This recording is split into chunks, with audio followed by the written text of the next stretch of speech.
think we're ready to go Tech Problems Over. I'd like to introduce Ted Roden to the stage. Ted was introduced to us by Kyle Bragger, who runs Forest and originally was one of our speakers. Unfortunately, Kyle couldn't make it to Divi this year because he was turning out to be selling Forest. However, he did then introduce us to Ted. Ted is you're currently running Fancy Hands, right? Yeah. Ted founded and runs Fancy Hands, which is an outsourcing service. Welcome to the stage. Thank you. Hello, everybody. First, I'm very happy to be here.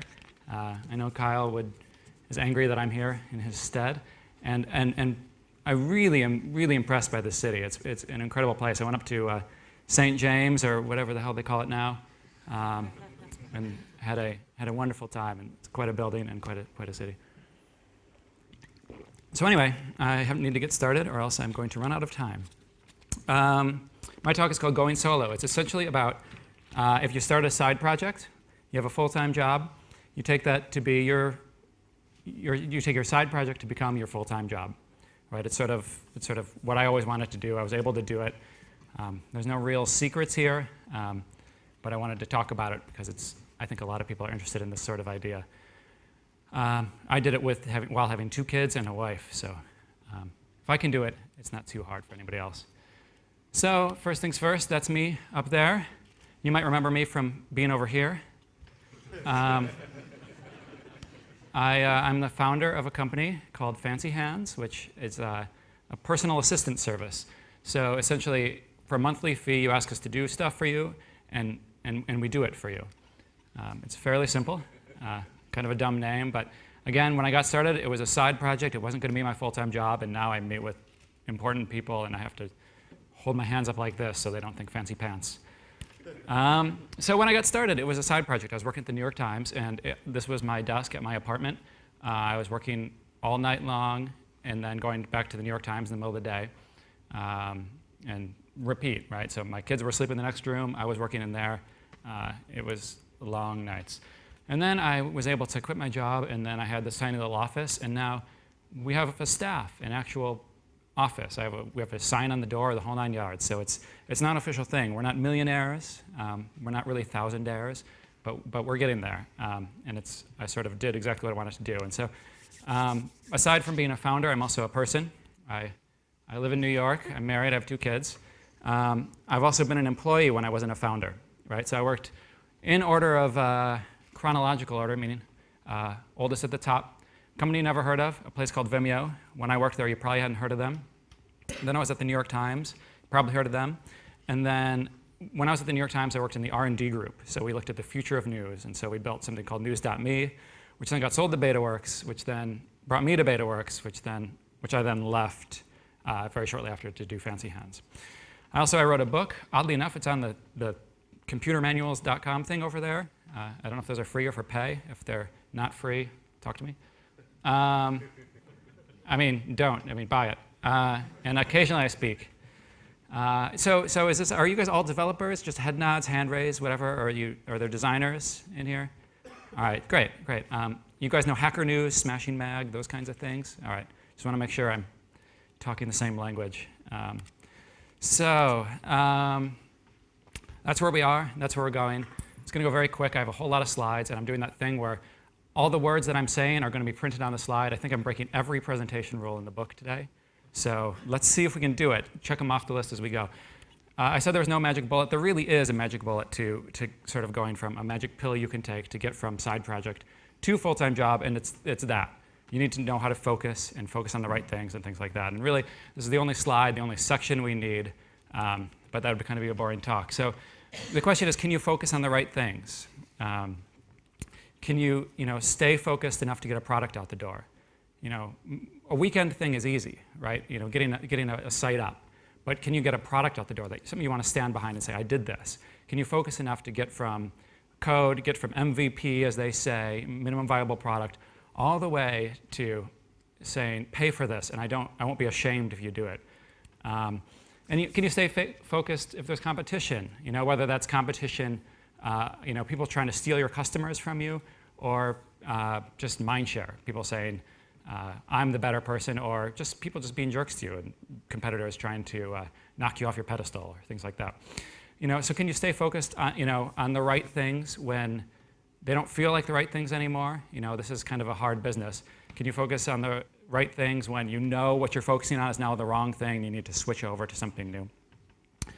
But again, that's the magic bullet. There's more than you need to do than just focus, right? So you actually need to do stuff. And that's pretty much the crux of focus, is going from focusing on something to doing something. And the first thing you want to do is found something, start something. So you kind of got to pick your business. Pick a product. Maybe you have something in mind, but a lot of you, if you didn't launch on the side yet, you probably have something you want to launch. Maybe you're thinking about it, don't have an idea. Either way, it's a hugely important part of what you're going to do is pick out what it is you're going to do.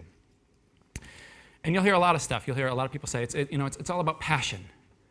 You need to have the most passion. Just pick the thing you're most passionate about and do it. But there's like a lot of people in this room, and there's a lot of people in this building, a lot of people in this town, in this country, in this world. Are you the most passionate about whatever it is you're passionate about?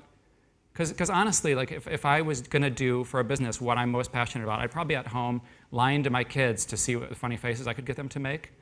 Or I'd be back at the hotel sleeping off a hangover. Neither one of those things are things that people will pay me to do, no matter how much passion I have for them. So what you want to do is you want to temper your passion. Maybe just instead of the most thing you're passionate about, maybe switch that up to like, I have some passion about this, or a passion about an aspect of the idea, right? Like I really want to learn how this scales, or whatever it is. But pick something a little more tenable than just the thing you're most passionate about, because it's important to have passion and to stick to it, but like you're going to need some other things, because you're going to have to do things that, if it's the thing you're most passionate about, you're going to have to beat it into the ground. And you might not want to do that about the thing you're most passionate about. You might want to save that till later. Because you're going to have to do stuff like pitch it, right? And pitch it doesn't seem so bad, but it's sort of like take this thing that you're so passionate about, the thing you love the most of all, and distill it down into like 2-3 words. Make it the saddest thing in the world, right? It's like, I'm a personal assistant service is what I say, right? That's not what I want to be, right? That's not what we do. But but to break it down like that is something you have to do. So what you need to do is you need to be able to break it down to something, and you need to pitch it. So you want to start with what people already know, which is why I say we're a personal assistant service, because people know what a personal assistant is, they know what a service is. Bingo, bammo. And you don't want to be afraid to compare it to something. I compare it to something offline, because there isn't really anything to compare it to online. And this is sort of the time where you want to steal, right? You don't want to steal your idea, right? And people always say ideas are nothing, execution is everything. I'm sure you guys have all heard this before, that ideas are worthless. It's all about execution. But that misses the crux of why ideas are so important. Because at some point, you're going to have trouble. And you're going to have a second idea, right? You're going to have to get over a hump. And if the whole business, your whole thing is based around an idea that you didn't come up with, that you don't understand, good luck with the second part. So that's a little bit of a digression. But the most important thing is to take what somebody already knows. So take an idea that somebody has, like say I'm the YouTube of this, or I'm this of that. Just make sure they can't say, well, you're the YouTube of that. And the place that does this the best is Hollywood, right? And very famously, when they pitched Speed, they just said, well, it's Die Hard on a bus, right? And if you knew what Die Hard was and you knew what a bus was, it didn't take a genius to say, this is going to be a big hit, because I love buses. And it doesn't matter, because no matter how similar they might seem on the poster, like no one's going to consider the other one a ripoff of the other one. But it gets you up and running. So if you say, I'm the YouTube of this, or I'm this of that, people know exactly what you're talking about, rather than saying, when you talk to somebody who's in a band, who just started a band, and you ask, what do you guys sound like? And they always say one of two things. Either we sound like Radiohead, or we don't really compare it to anything else. Yes, you do. Figure it out and be able to say it. And so that's about pitching. But you need to keep it simple, and then keeping it simple. Another thing you want to do is you want to have, no matter how complicated your business is, and it's a great idea to have the most complicated business ever, because that makes it hard for somebody else to do. I mean, obviously, if you're overcomplicating things, that's not helpful.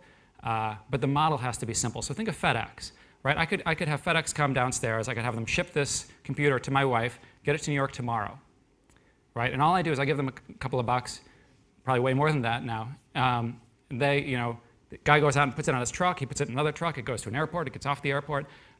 gets onto another truck, it goes to another truck, and then it gets to my apartment where my wife is not home. So they leave a little thing on the door and say, we're going to come back tomorrow. It's insanely complicated to do all that. But as a business model, it's pretty simple. They deliver packages.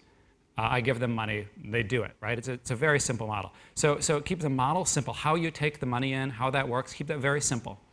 And no matter how complicated the rest of your business is. If it's the other way around, if it's just what we do is simple, anybody could repeat it, but the way we make money is oddly complicated, it's not going to work. And this comes into effect like when you think about advertising, right? Advertising is tough. Let's use Facebook as an example because people are aware of what Facebook is. And everybody knows, I'm not breaking new ground, especially if you read Hacker News, that if you're not paying for something, you're the product being sold, right? But what's important about this, though, is that you start to confuse who your customers are with who your products are, right? So if you bring, if I go to Facebook, I'm the product being sold to the advertiser, right? And so in that case, what Facebook is building is like a honeypot to attract me to get to this thing so they can then sell me again. But the problem is they don't own me. So what can they do with me, right? What you want to do is you want to own the product. You want to don't attract the product to you so you can sell it to your customer. Own the product so you can change it, so you can do whatever you want with it. So what you want to do is you want to build the product. You want to buy the product at a price and sell it at a higher price.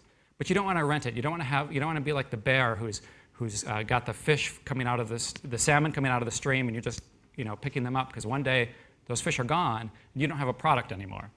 And so what ends up happening though is you start with this. You have this tension, sort of product versus customer, right? So at Facebook, if like as a consumer, as a user of their site, I don't want to be more available to advertisers. Like I'm not against advertising at all, but that's not what I want, right? So whatever they do to make me more attractive, to get more money, is something I probably don't want to have happen to me, whether it's being shown ads in a mobile device, whether it's giving them my zip code or my relationship status or whatever it is. I don't want that to happen for me, and the advertisers do. So any kind of change they make means they're pissing off one part of their product, which is their product, I guess, and helping out their advertisers who are totally at odds with each other. And it gives you two masters, right? So if I made a widget and you were like, hey, the customer said, hey, I want this widget in red, I'd paint it red and I'd give it to them. But if I could essentially rip out the heart of my product to give it to my customer. But if Facebook, the product is me, they cannot rip out my heart and give it to my people. I would be really pissed. But that's what ends up happening, right? And so you end up confusing who it is you're working for. Are you adding tags just to get me to come there? Like what is it? What is it you're doing? And so what you want to do is you want to start with owning the product. So you got to build it. So you can build it again and again and again and again. It doesn't matter if I come back. You can build it as many times. Maybe you buy it, right? You can buy a cheap widget from China and sell it for more money. Easy business. And then you get to the point where your customer loves the product. Because you own the product, the customer loves the product, it's much easier to do it that way. And then you get to the all-important part, which is really what you care about. And that's that once you have a product that you can buy, people are paying for it, now you have a relationship with the thing that really counts. Speaking of money, you're launching, let's say you haven't launched yet, you're thinking, well, we're just going to get the product out the door, we'll figure it out later. Don't do that, right? Go featureless with a revenue stream. Seriously, because it's much easier to go from 1 penny to $1 than it is to go from $0 to a penny. And those are American terms, but I think we're communicating. So yeah, you really need to focus. So get money from day one, and then people won't be surprised on day 2 when you're asking for money. That was one of the things Facebook did great, is they always said we're going to take advertising, just not yet. Twitter, on the other hand, early on said, we're this new communications company, we're this new platform, we're not going to do advertising. They're going to do something bigger. And then, of course, they did advertising. Everybody knew it. Why lie? We all knew it. We all knew it from the start. So don't lie. Don't lie to yourself. Don't lie to your customers. It's much harder to go from, like I said, $0 to 1 cent than the other way around. And so you end up getting eyeballs and monetizing them later. It just doesn't work. If I walked outside and started an ice cream shop, I could get a lot of customers if I didn't charge for my ice cream. You would probably all come and get it. But you're not going to come back tomorrow to buy sprinkles. You're not going to come back next week when I'm just charging for ice cream just because you got it for free one day, right? If that works, if it's just all you need to do is get eyeballs and that you can really get them to come back, that would be a much easier. It's much easier said than done. It just doesn't work. And that was from my buddy Nick Belton at the New York Times, who I'm paraphrasing him there, but that was his idea. So on the topic of money, this is the one that always comes up right away, right? I'm trying to start a business. I'm in my spare time. I really can't quit my job because I have 2 kids, so I need to raise some money. Don't do it. And I'm not saying put it off till another time. I'm not saying put it in the back of your head, because if it's in the back of your head, it will creep up to the front of your head, and I can tell you exactly when this will happen. As soon as you get invited to an investor dinner, right, with some VCs, you'll be like, well, I know I'm not raising money, but I'm going to go to this investor dinner because I need to be on their radar. I need to make these relationships, so later on when I am raising money, they'll know who I am. But at that point, you're just kidding yourself. You are raising money. You're just doing it incredibly slowly, and you're just not doing a very effective job of it. What you need to be doing is not going out to dinners with VCs. You need to be focusing. You need to be building a product. And I know this seems so obvious, but it goes against everything that is sort of logical when you get that email saying, hey, come, why don't you come? I got a lot of great investors. We're going to be at this really nice restaurant. That's how VCs in America talk. I don't know how they talk here. Raising money takes a long time. 6 months, let's say, minimum. And that's just a stat I pulled out of nowhere, because it's way longer than that, really. So it's going to take a long time. And that's 6 months of not building a product, not getting any users, not getting any traction, right? And what do you think the first few things your potential investors are going to ask about? They're going to ask about users, they're going to ask about traction, they're going to ask about your product. And you've spent 6 months not doing that. So tough. At the end of those 6 months of money, best case scenario, you've just given away a lot of your company. But let's face it, in the end, you probably didn't, right? You probably went through 6 months of raising money and didn't raise any money. Because you know what they say, good investors will say no to you. And they had better, right? They had better say no to you if you don't have a product, if you just spent 6 months trying to raise money and not build a product. You have nothing to show for it. You have nothing. So instead of raising that money, don't put it in the back of your head. Once you get to the point where you have a product, customers, traction, you probably have revenue, if you looked at my slide earlier about revenue as a beta feature, in which case you don't need investors, and they're probably calling you, right? They're probably calling you not for dinners, they're calling you for meetings, right? And that's a big distinction, right? You don't want to go out to a networking event. You want to get called into a partner meeting, probably on a Monday. But again, none of that can and should or will happen until you get everything else in way first. So just put it out of your mind for later, for another time. It takes too much time. It's very, very boring, and they ask you the same questions. The thing is that building a company is sort of about making a lot of bets, right? You're taking on a lot of risk and you're making a lot of bets. You're saying, this product will work.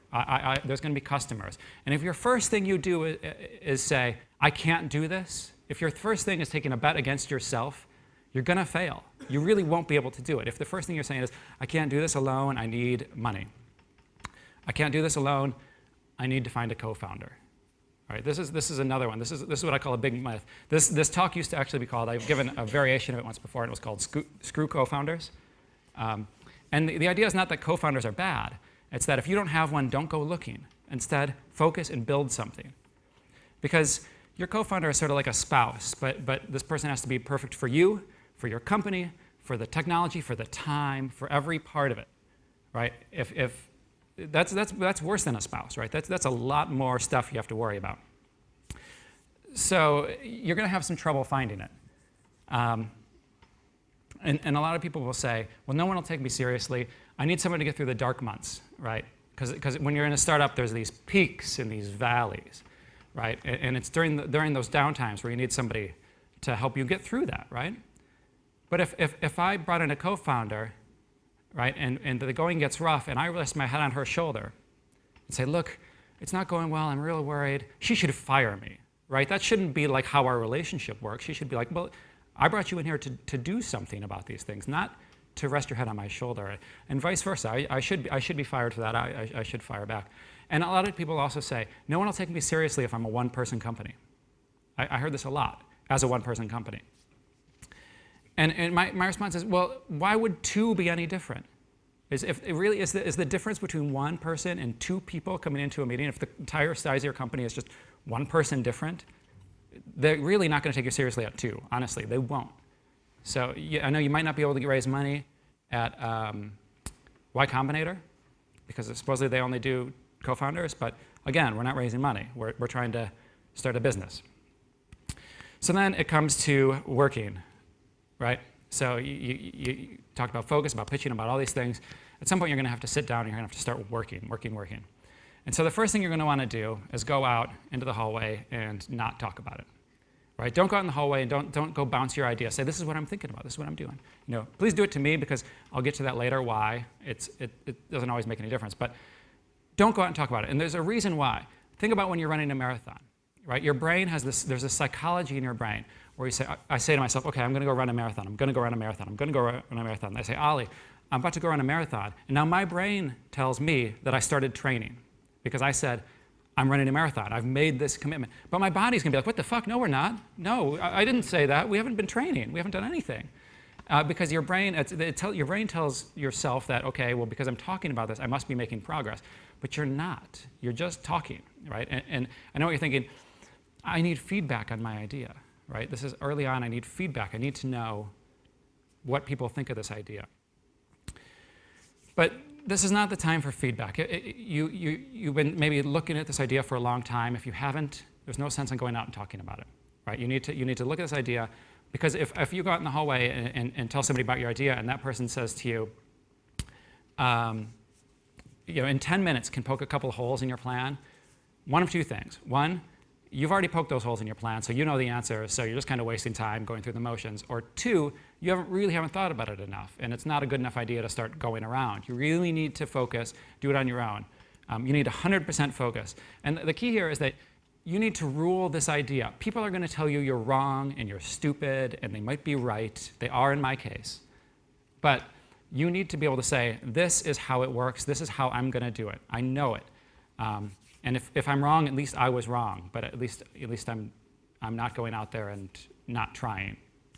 So if you go in the hallway for some of these things, then they'll give you sort of small advice, right? They'll say, well, this would be a great product in purple. It's like purple. Like, why are we talking about colors? We're talking about launching right now. What you don't need is sort of like small ideas and little advice like that. What you need right now is time, right? And this is going to be the toughest thing. If you are on your own, if when I was at the New York Times, I work all day long. I'd work long hours, and then after work I'd go home, and I'd only have so much time. And so one of the things I would do is you try to embrace the constraint. I like to think of the White Stripes, that great band, a drummer of sorts, and a really great guitar player and songwriter. And they could have afforded a bass player. They could have found one, right? But they didn't. They played toy guitars, and they made it work. That was part of it. They embraced this constraint. And so being a single person or a single founder, in my side project, one of the rules I made that I still stick to today is I don't start working on a feature that won't launch that day. So if I'm working on something, it ships, right? So if I need a big thing to do, like, I don't know, redo how the credit cards get accepted into a complicated system, I break that down and something ships today. Otherwise, because you guys are developers, some of you are designers, so you probably know if it's going to be done tomorrow, it won't be, right? Like, it's not going to be, but if it's done today, it's done today, right? It ships today. And so even at the company now with all of us, we work on stuff that ships. We plan ahead, but today what we're working on ships today, more or less. But back in the day when I was working overnight, it had to, right? Because if you're working all these hours, you need to ship. You need to constantly do it. So work on something you can ship today, and make sure you're working on the right problems, right? So people always like to handle the low-hanging fruit. But of course, those aren't always the best things to work on. So sometimes you take the big problems and you make them smaller. If you just work on the small things, the big ones are going to get bigger. Okay, so enough working, enough all that. What I'm talking about here is not launching products, right? I'm talking about quitting your day job, right? It's very different. So you got to start building a business. And so once you've got a product, or a product idea, this is when you can start to think about talking to other people. So when you're thinking about advice, you're thinking about advice not in terms of product, not in terms of the thing right? The thing you're building, the thing you believe in. you got to start taking advice on the things you don't know.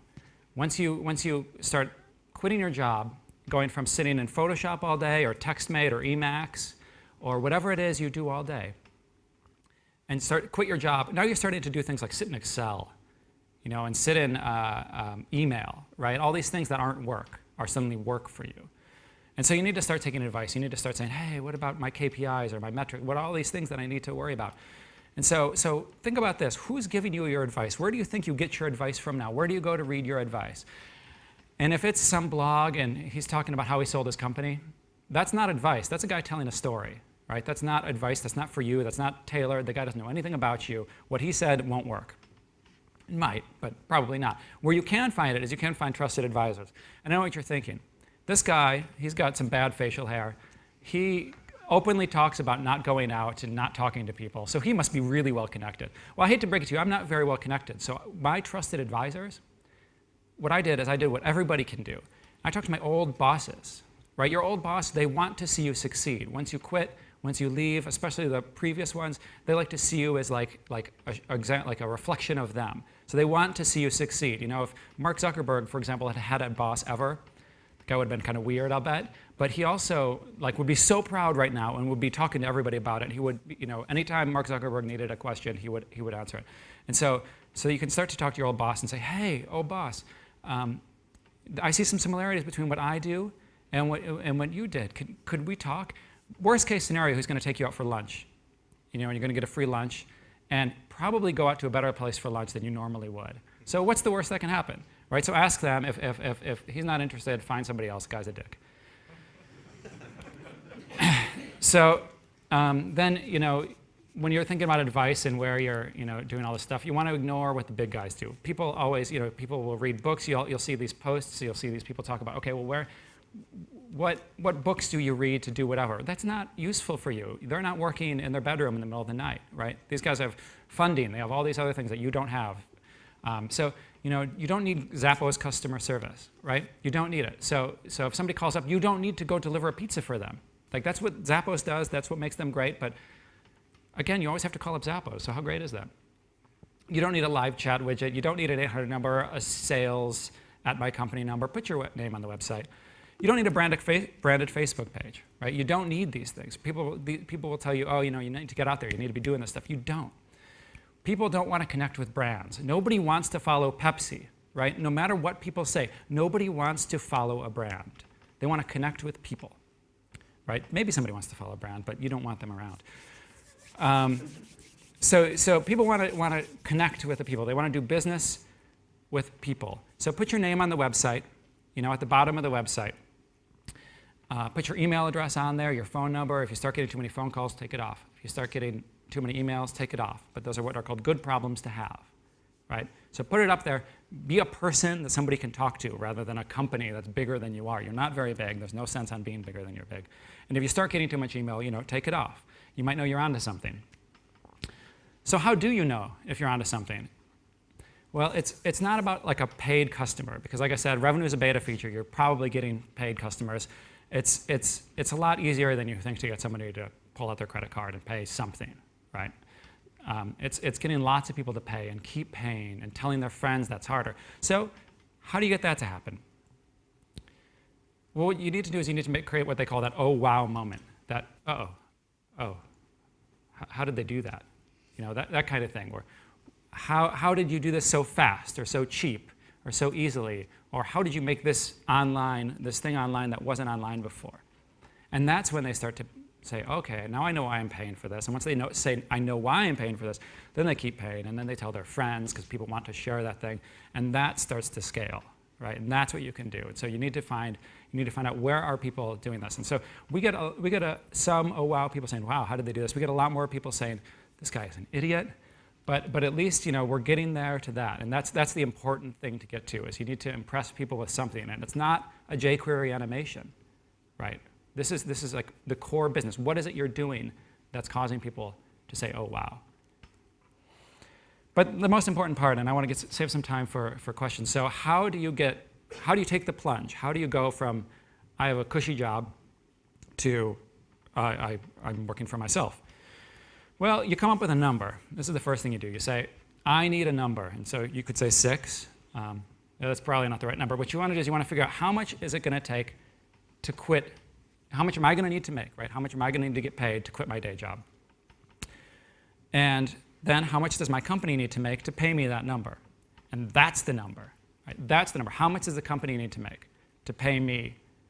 And then it becomes really easy, right? If I walked up to my wife and I said, hey, Era, I have a great job at the New York Times. It's my dream job.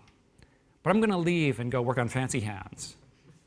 And she'd say, no, you're not. That's idiotic. And I'd say, but I don't need to take a pay cut, and here's the numbers. I can show you this. And she's like, why are you talking about this? I don't care, of course. Go ahead. I thought you were being an idiot. But if you show hey, the numbers work, this all works out, it's easy to get somebody on board. So you figure out the number. Then when you get to that number, getting somebody on board is very easy. You keep track of that number every day, right? If you start today and the number is 0, it's 0 today. If it's 0 tomorrow, it's 0 tomorrow. Get that number to move. This is now the most important number in your life. And you're also going to want to start to measure the other things you're doing. Right? If you're a programmer and you think in terms of lines of code or features shipped or whatever it is, those are easy things to measure. But again, you're starting to do things that you didn't want to do before. Excel stuff, emailing, customer support. Make sure you're measuring, are you doing a good job on that or are you not? And I'm terrible at it, but it's one of those things that every time I do it, it's like, okay, this is where I suck, and I start to get better, and you can really change things because these are the things you're learning. Right? When you start a company like this, you don't know how to do everything. And so you have to learn on the job. And so make sure that you're doing it the right way. And now meet this new guy. This new boss you have is now way worse than the old boss because for 2 reasons. One, he's much more interested in you, and he's much more interested in the company, and both of them being successful because they're both you. And so this guy doesn't let you take vacation. He doesn't let you do anything. This guy is a total jerk. So just keep this in mind that going from a job, if you like writing code, you want to put your headphones on and write code all day, this is not the thing to do, right? It's more about, I want to take these off and I want to do something else, and it's just not the right thing. So because you're the boss now, the boss is kind of a jerk, and you're on both sides of that guy. So a couple of things I've learned very quickly, very cliche, totally true. If I live in New York, if I wanted to make money doing programming, I'd write Java code on Wall Street and try not to shoot myself. But I'd make a lot of money doing it. It's hard. It's very hard to do, and it's a little scary. There's competition and there's all these things, but it's kind of fun. Another thing I've learned that I learned the hard way is don't try to become an expert.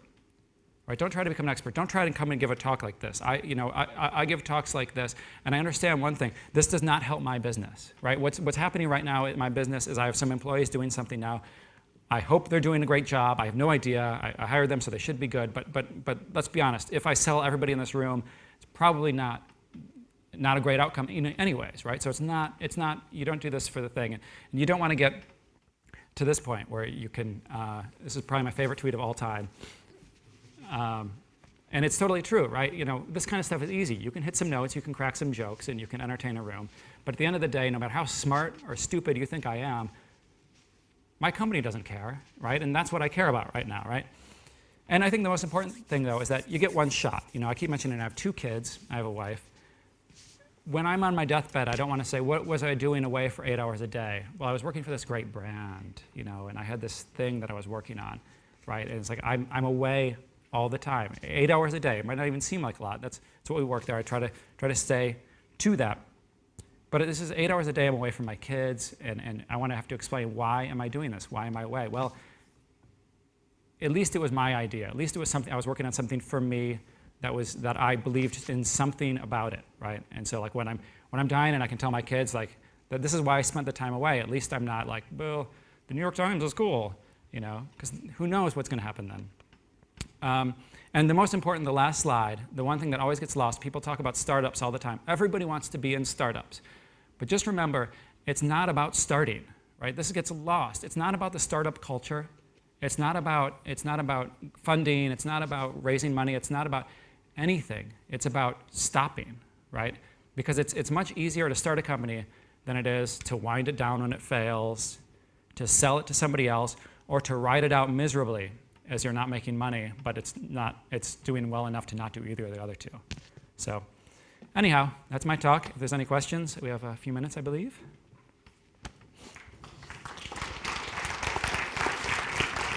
I have a thing.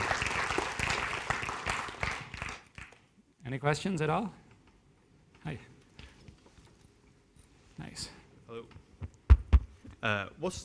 Have you any experience in the San Francisco startup culture compared to the New York? You know, I have never, I've been in San Francisco for one weekend. I've never had much of an interest in going out there. I think it can't be that different, though. I mean, I have no idea. I know New York is a little different. I think we focus on money a little bit more. I know I do.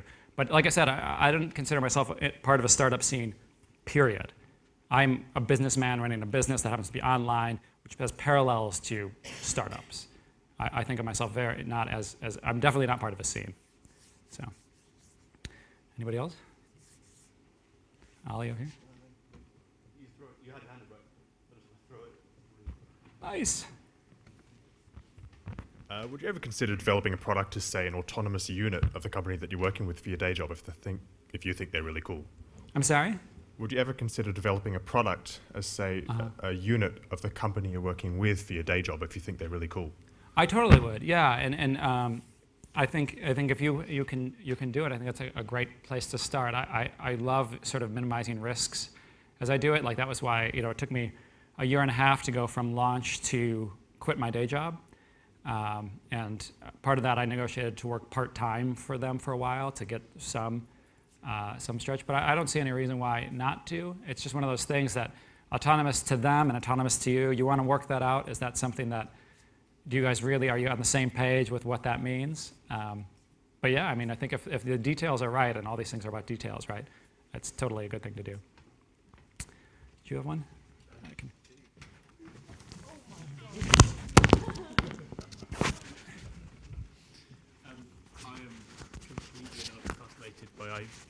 Is this on?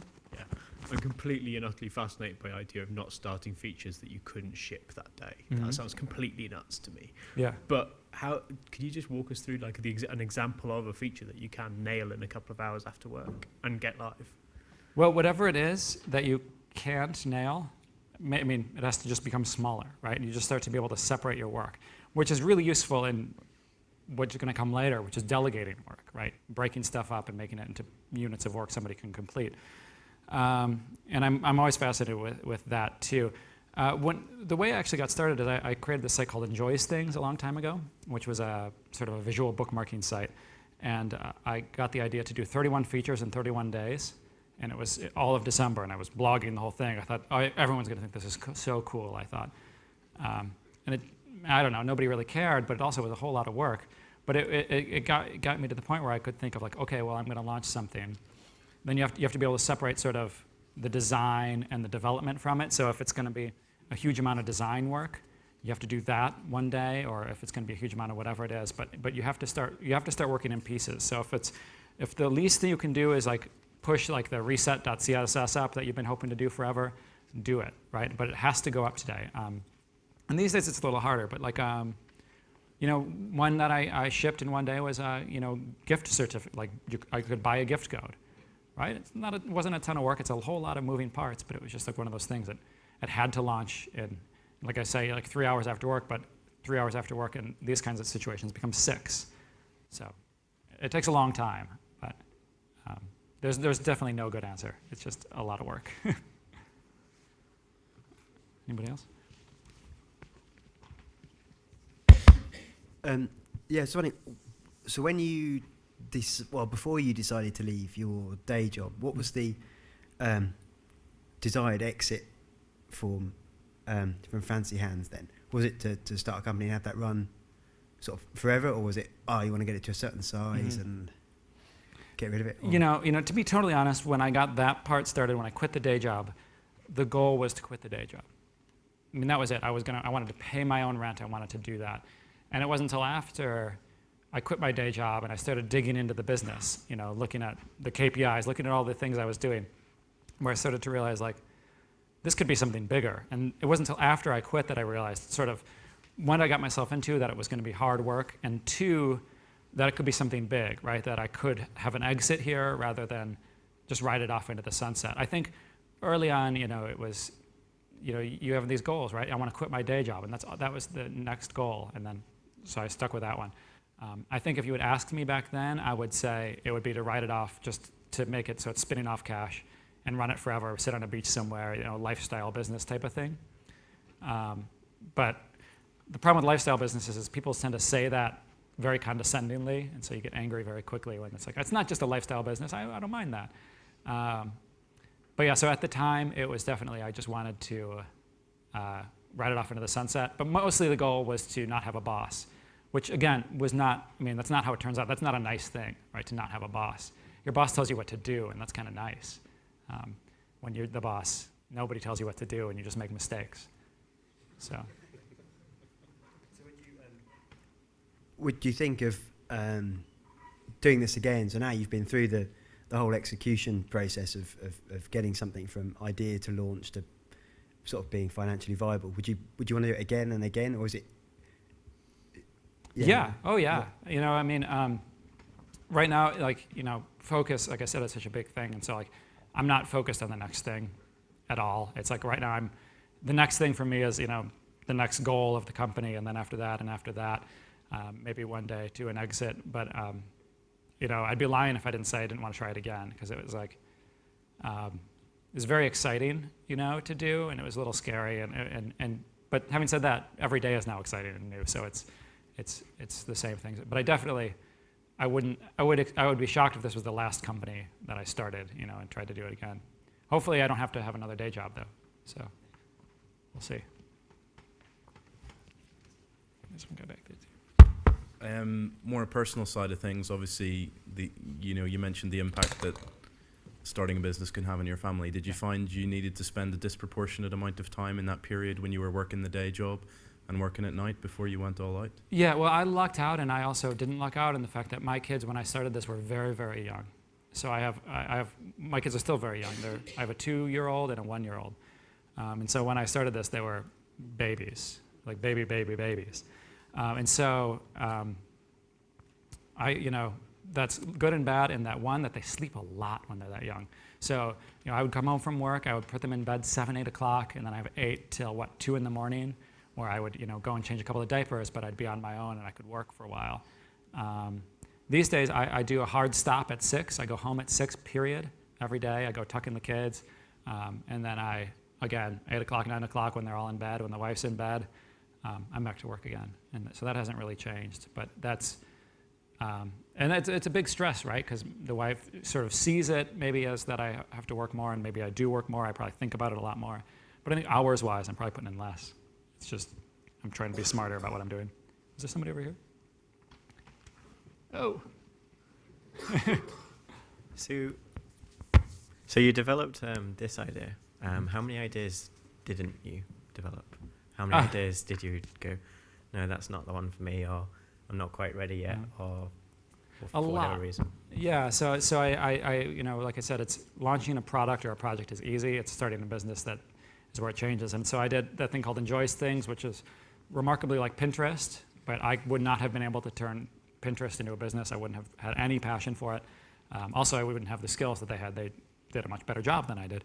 I wrote an app for the Mac that I was like, oh, okay, this will be great. Everyone's going to want this. And of course, nobody wanted it. And so I did a bunch of things like that. And every time along the way, I learned something, right? So one was to charge money when I wrote the app for Mac. I didn't have a trial, right? You had to pay me to use it, right? Which is how Fancy Hands works now. It's like you trust that it's going to work or you don't try it. With Enjoys Things, which was Pinterest sort of thing, I realized the only way I could see how that would make money was advertising. And I realized in order to make that happen, I'd have to have 1 million eyeballs before I'd made any money. And I didn't know how to bring 1 million eyeballs to a website. And so I learned things I was doing wrong along the way. At every point, I never expected them to become my full-time job. I think in the back of my head, I was like, yeah, I could totally do this. This will be great. Everyone's going to want to buy this stupid Mac app. But I didn't think I knew, coming into it. This one, though, I think, too, was the same. When I got started, I had no idea that I would be able to turn it into one. I think in the back of my head, I thought it would. But it's a personal assistant service. You pay for a personal assistant. Everybody told me that I was an idiot, right? Everybody still tells me that it's not going to work. So who knows? Good. I'm getting some warnings, but. Are you still coding? I do code every day. Whether or not that's a good thing, I have no idea. I'm not the best, I'm not the worst. I have the most amount of code written in the app still to this day. What language? It's Python. Yeah. That's it. I'm getting cut off. But if you have more questions, I'll be out in the hall or at the pub.